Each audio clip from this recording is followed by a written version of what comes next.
전도서 10장 1절로 4절입니다. 10장 1절에서 4절까지 있습니다. 죽은 바리들이 향기름을 악취가 나게 만드는 것 같이 적은 우매가 지혜와 춘기를 난처하게 만드느니라. 지혜자의 마음은 오른쪽에 있고 우매자의 마음은 왼쪽에 있느니라. 우매한 자는 길을 갈 때에도 지혜가 부족하여 각 사람에게 자기가 우매함을 말하느니라.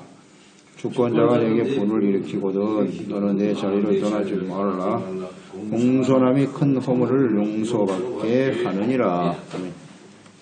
지혜롭게 행동하라. 10장은 지혜와 우매를 대조하여 이렇게 기록합니다. 잠언서 내용과 비슷한데요. 지혜에 대한 교훈을 말씀하고 있습니다. 그러니까 지혜의 가치를 깨닫고 삶에 잘 적용하여 살아갈 것을 깨우쳐주고 있고요. 우매함에 대한 경고죠. 우매함에 대한 경고. 그러니까 이렇게 겉으로 드러나는 외모의 가치를 두기보다는 지혜의 가치를 두고 살아가야 한다. 이것을 우리에게 교훈으로 주고 있는 겁니다. 교훈, 지혜. 지혜를 얻는 것이 얼마나 소중한 일인가. 그러니까 인생이 다 헛되다고 시작한 이 전도서. 그러니까 하나님이 없는 인생은 헛될 수밖에 없다. 모든 영역에 있어서 헛된데 지혜를 가지고 살아가는 것. 그 지혜가 무엇인가 이것을 좀 잘 우리는 생각해야 합니다. 하나님을 알고 그분의 말씀을 따라 순종하며 살아가는 것이 지혜로운 인생입니다. 1절에도 적은 우매가 지혜와 존귀를 난처하게 만든다. 우매와 지혜 비교하고 있죠. 적은 우매, 어리석음이 가져다주는 폐해가 무엇이냐. 죽은 파리가 작은 거죠. 작은 것이지만 그게 들어가서 썩으면 향기름도 부패해서 악취가 나게 만든다는 거죠. 이 작은 죄악이 우리의 영혼을 부패하게 한다는 사실을 알라. 이걸 아는 게 지혜입니다. 또 한 사람의 죄악이 아무것도 아닌 것 같지만 공동체 전체를 부패하게 만든다. 심각한 피해를 준다는 거예요.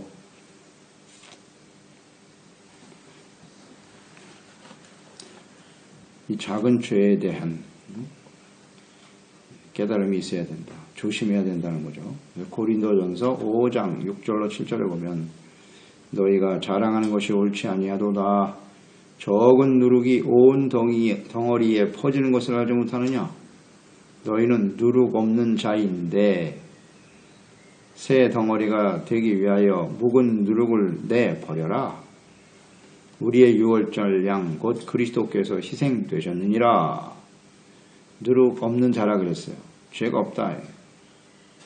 예수님께서 십자가에 희생하심으로써 우리의 모든 죄를 깨끗하게 씻어주셨는데 그러므로 적은 누룩이 온동에 퍼지는 것을 잘 알아서 죄를 버리라는 겁니다. 누룩을 버려라. 누룩의 의미가 유월절이잖아요. 유월절. 유월절을 무교절이라고 하죠. 그 유월절에는 누룩이 없는 빵을 먹어야 돼요.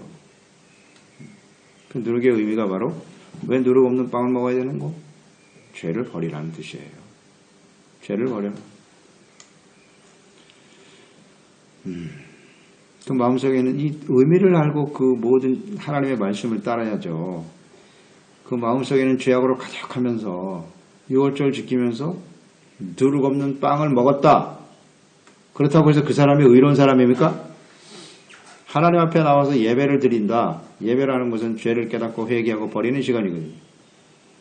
마음속에는 죄악으로 가득한데 나 오늘 예배 드렸으니까 의미가 없는 거예요. 그런 예배 아무리 들어봐도 소용이 없어요.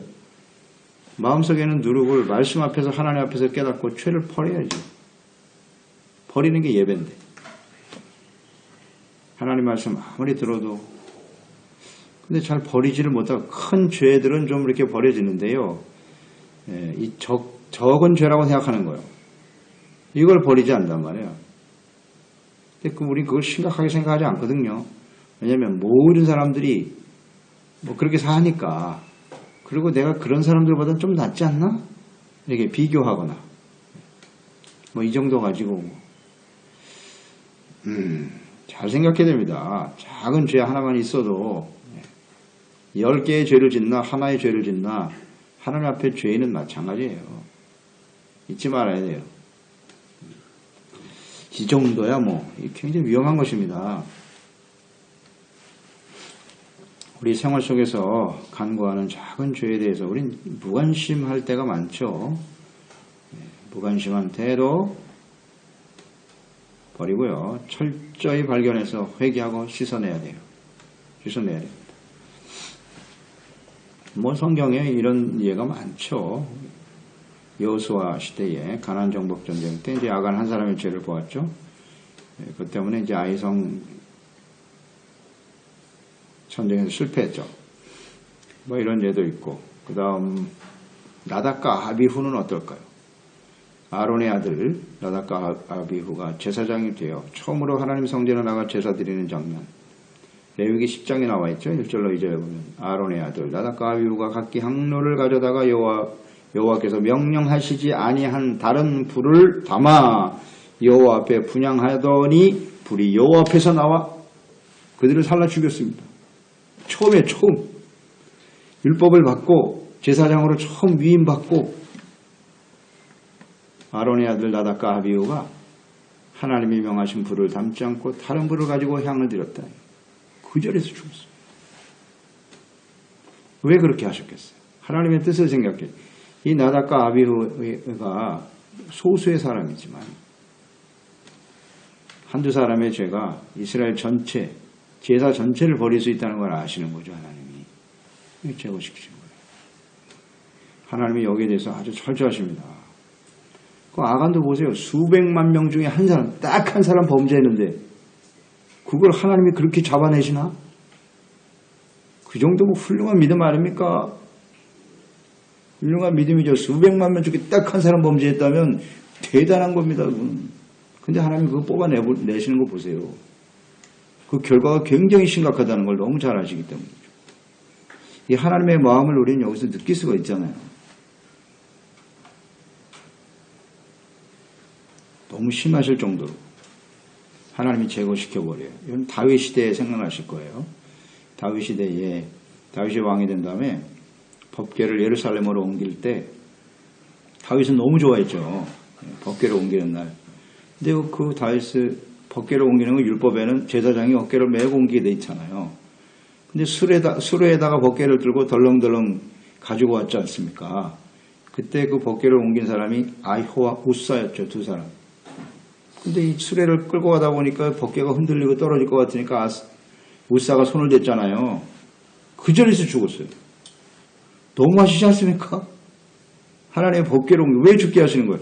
그 작은 한 사람의 죄가 많은 공동체 전체에 영향을 줄 수 있기 때문에 정리하신 거예요. 그것 때문에 다윗이 깜짝 놀라서 회개하고 돌이키게 됐잖아요. 아, 그렇지. 하나님 말씀대로 법궤를 옮겨야 되는데 이런 거예요. 하나님 그걸 절대 간과하시지 않는 거예요. 우리에게 주는 교훈이에요. 교훈. 뭐 그 정도도 하나님이 이해를 못 해주시나? 이런 생각할 때가 종종 있지 않나요? 또 사도행전에 보면 5장에 아나니아와 삽비라 나오죠. 밭을 팔아서 하나님께 헌신하고자 했는데 일부 감췄다. 그 다 죽잖아요. 둘 다. 하나님 앞에서. 그 너무 하시지 않습니까? 안 드린 것도 아니고 하나님께 드렸는데 왜 죽이시냐 이거. 그게 바로 하나님께서는 그 한두 사람의 범죄가 누룩과 같아서 이걸 온전히 헌신하지 않으면 분별해내지 않으면 다른 사람도 다 그와 같은 모습으로 죄를 짓기 때문에 하나님이 정리하신 겁니다. 그 의미를 알아야죠. 적은 누룩이 온 덩이를 부풀게 한다는 거예요. 거기서 교훈을 얻고 우리는 항상 우리 마음속에서 이런 적은 죄악이라도 철저하게 버려야 됩니다. 버려야 됩니다. 괜찮다고 하면 안 돼요. 괜찮다고 하면. 그걸 버리지 않으면 그 한 가지의 죄가 전체를 다 더 큰 죄악으로 발전되어져 가는 건 너무나 잘 알죠. 욕심을 잉태하면 반드시 죄를 낳게 되고요. 그건 또 자라요. 장성한다는 거 잊지 말아야 돼요. 그래서 결국 사망에 가게 만드는 거예요. 없애야죠. 반드시 없애야 된다. 그런 건 깨닫게 되는 거고요. 우리가 그리스도인으로 인생 살아가면서 마지막 순간까지 해야 될 게 뭐냐면 철저하게 찾아내야 되는 거, 우리 심령 속에서 죄를 찾아내서 버리는 작업을 마지막 순간까지 하다가 가는 거예요. 그게 싸움이에요. 죄와 싸우는 거고, 그 죄의 배후의 역사는 악한 원수 마귀의 싸움이죠. 이 싸움을 계속 싸우는 거예요. 승리해야 돼요. 죄에 대해서 이겨야 돼요. 이걸 한순간이라도 우리가 게을리하면 안 된다는 거죠. 그래서 우리는 하나님의 말씀을 주야로 묵상할 수밖에 없는 겁니다. 돌아서면 잊어버리는 사람들이 말입니다. 그렇지 않아요? 돌아서면 잊어버리지 않습니까? 오늘 아침 묵상한 것도 그 다음날 생각이 잘 안 나요. 그러니까 매일매일 묵상을 해야죠. 나이가 들수록 더 해야죠. 나이가 들수록. 이건 분명한 진리 아닌가요? 뭐 여러분 강조드립니다만. 젊었을 때 1시간 기도했으면 나이 들면 더 해야 돼요. 말씀 더 많이 봐야 되고. 근데 자꾸 이 정도면 됐다고 생각하니까 이런 사탄의 말에 속는 거예요. 다.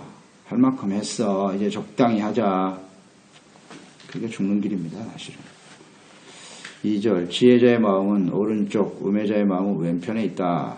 오른편과 왼편. 이 오른편의 의미는 뭔가? 지혜자. 지혜자의 마음이 오른쪽에 있다 그랬으니까 오른편은 언제나 공의, 후스티시아입니다. 그리고 오른편은 하나님이 함께 하시는 자리, 이렇게 보면 되겠죠. 그러니까 공의와 하나님이 함께 하시는 자리는 같은 의미죠. 하나님은 의로운 자와 함께 하세요. 죄인의 자리 절대 함께 하시지 않습니다. 왼편은 반대겠죠. 뭐. 불의, 죄, 그곳에는 하나님이 함께 하시지 않는다. 성경에 보면 나와요. 10편, 16편, 8절에 보면 내가 여호와를 항상 내 앞에 모심이요 그가 내 우편에 계심으로. 하나님을 항상 오른편에 모시고 산다는 것은 하나님과 함께 의를 쫓아 살아간다는 뜻이에요. 10편 121편 5절 여호와는 너를 지키시는 자라. 여호와께서 내 우편에서 내 그늘이 되어주신다. 너의 우편에 계신 분이 하나님이세요. 우편은 의를 의미하는 거예요. 하나님이 함께 하신다. 잘 묵상하세요. 공의와 하나님이 함께 하심은 같은 말이에요. 그래서 하나님이 율법을 주신 것이고 죄를 깨닫고 회개하고 용서받게 하신 거고 함께 하시려고. 죄가 있는 곳엔 절대 하나님 함께 하시지 않아요. 그게 오른편 왼편의 의미예요. 그러니까 지혜로운 자와 하나님은 함께 하시겠죠. 또 오른편 왼편이 가장 극적으로 잘 나와 있는 것이 마태복음 25장 31절 이하죠. 인자가 자기 영광으로 모든 천사와 함께 올 때 자기 영광의 보좌에 앉게 되는데 모든 민족을 그 앞에 모으고 각각 구분한다. 목자가 양과 염소를 구분하는 것처럼 양은 오른편, 염소는 왼편 딱 갈라버리신다 그랬어요. 예수님 오시는 날에, 재림하시는 날. 오른편에 있는 사람들은 아버지께 복을 받을 자들이라 하셨습니다. 창세로부터 너를 위하여 예비된 나라를 상속받아라. 오른편에 있는 양들은 하나님의 나라로 들어가고 왼편은 버려지는 거예요. 근데 그 오른편 왼편의 차이가 뭐냐? 내가 줄일 때 너희가 먹을 것을 주었고 목마를 때 맛있게 하였고 낙이나 되었을 때 영접했고 헐벗을 때 옷을 주었다. 병들었을 때 옥에 갇혔을 때 나를 돌봐줬다는 거예요. 우리가 언제요? 지극히 작은 자 내 형제에게 한 것이고 내게 한 것이다. 이런 말씀하셨거든요. 이게 바로 의잖아요. 의의 행동. 사람들을 불쌍히 여기고 작은 자잖아요. 작은 자. 그런 사람들에게 구제를 행하고 작은 사랑을 실천하는 그런 사람들이 바로 오른쪽에 있는 사람들이다. 뭐 아주 분명하죠. 그래서 이 오른쪽에 속한 게 이게 바로 지혜입니다. 지혜. 하나님의 말씀을 쫓아 의를 따라가는 것이죠.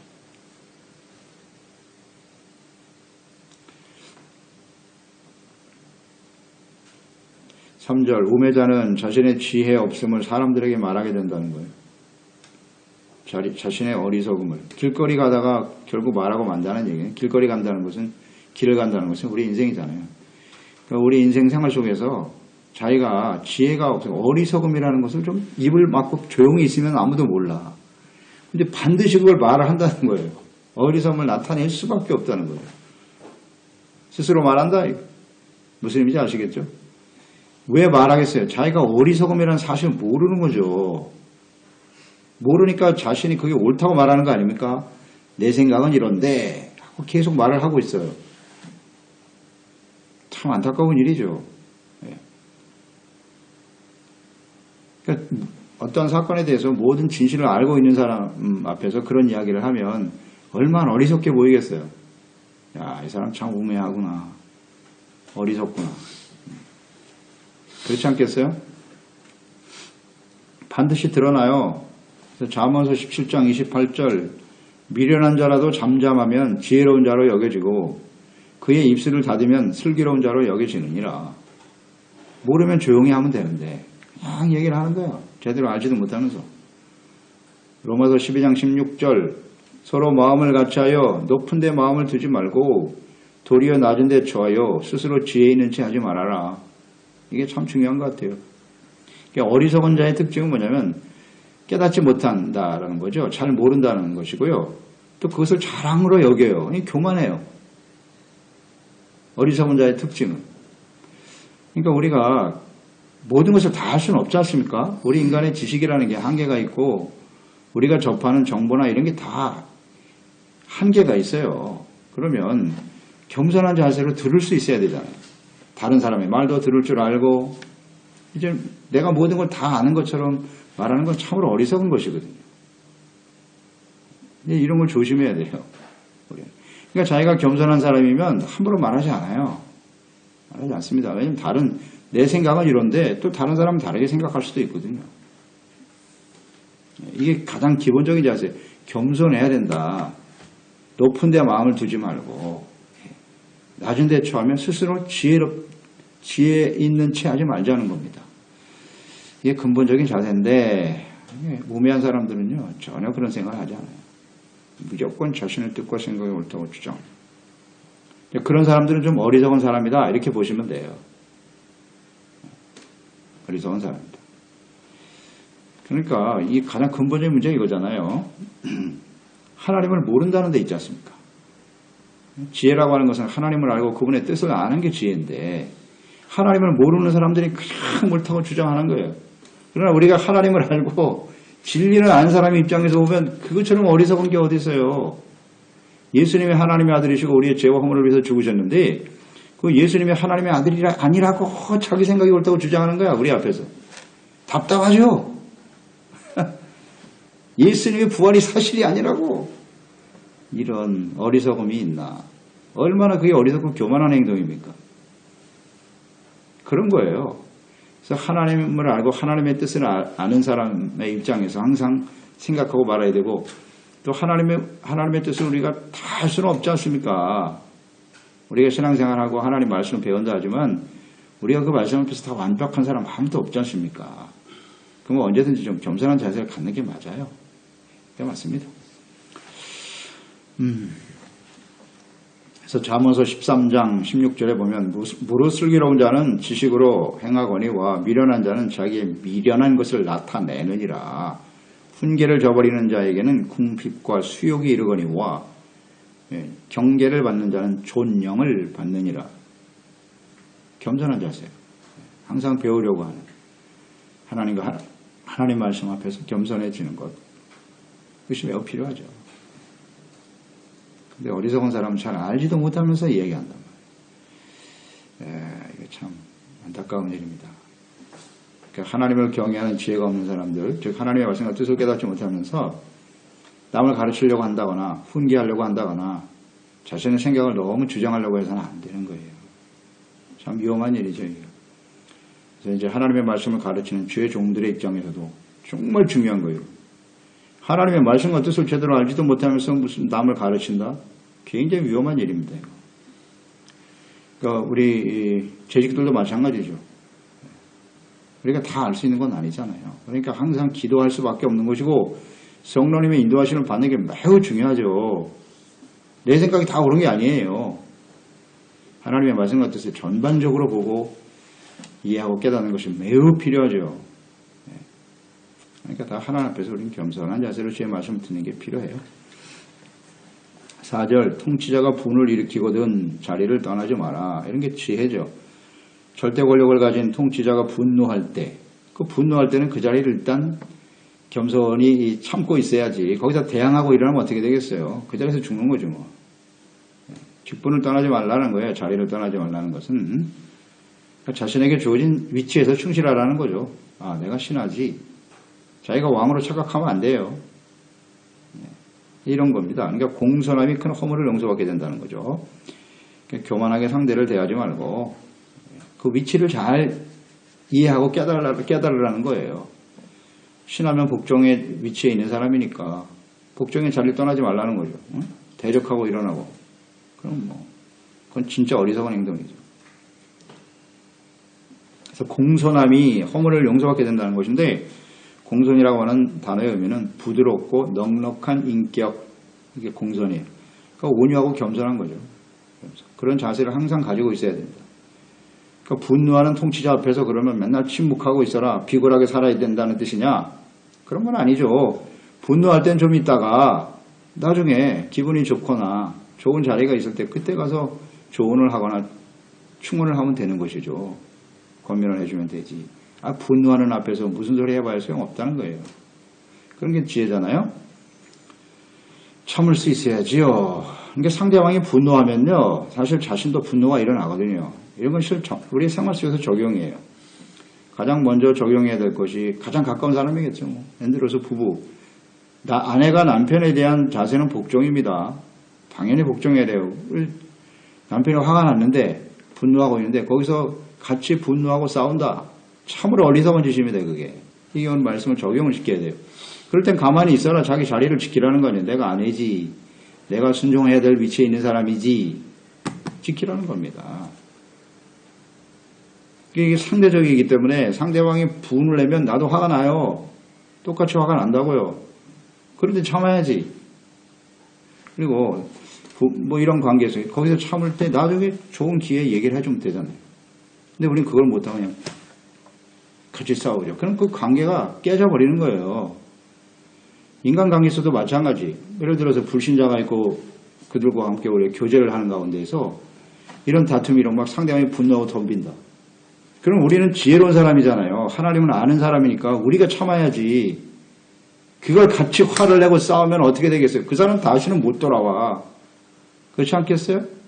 정말 어렵게 그 관계를 이어가는 것인데 하나님을 믿는 사람이 같이 대두고 싸워버리면 그 사람은 다시는 예수 믿기가 어려워질 수도 있어요. 예수 믿는 사람이 뭐 저래? 이렇게 돼버려요. 감정이 상하고 관계가 틀어지고. 이런 게 지혜입니다. 내 자리를 지켜라. 너 그리스도인이잖아. 너 하나님의 자녀잖아. 네가 참아야지. 그렇잖아요? 이건 뭐 다 적용시킬 수 있어요. 신앙생활을 오래 한 사람과 이제 막 초신자가 있어요. 이거 뭐 화를 내. 그럼 어떻게 해야 돼? 먼저 은혜 받은 사람이 참아야죠. 같이 되돌고 싸우면 어떻게 돼? 이 사람은 교회 떠나버리면 끝나는 거예요, 그냥. 이런 게 지혜입니다. 참을 사람이 참아야죠. 은혜 받은 사람이 참아야 되는 거고. 아, 이 자리를 못 지켜. 이 자리를 못 지켜. 그러니까 이런 게 바로 지혜롭지 못한 행동이라는 거예요. 나도 화가 나죠, 상대방 때문에. 모든 관계에 다 적용되는 거예요. 공손함, 이게 복이에요. 이게 은혜예요. 공손해. 내가 완벽하지 못하거든요. 나도 그럴 수 있어요. 이런 생각, 언제든지. 그게 지혜로운 사람입니다. 같이 싸우는 건 그건 우매함이에요. 우매함. 둘 다 죽는 길로 가는 거예요, 그냥. 참 안타깝죠. 그러니까 이게 계속되니까 결국 관계가 깨지고 그 소중하게 사랑해야 될 가정이 깨지는 거. 참 안타깝죠. 모든 관계를 다 깨뜨리잖아요. 이게 지혜인데. 다만 억울하다고요?